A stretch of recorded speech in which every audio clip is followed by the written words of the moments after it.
আমাদের চ্যানেলে আজকে সবাইকে স্বাগত। তো আজকে আমরা বানাবো শুক্তো। চলুন দেখে নেওয়া যাক শুক্তো বানানো যে কি লাগছে।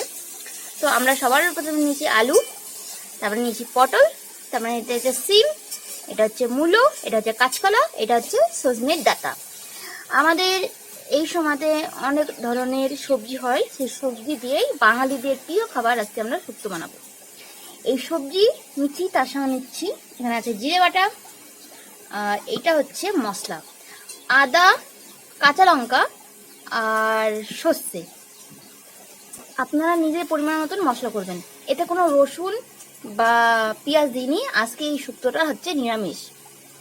আর তাছাড়া লাগছে নুন, হলুদ, সর্ষের তেল, এগুলো লেগেই থাকে। I spent the last 2 weeks just grinning.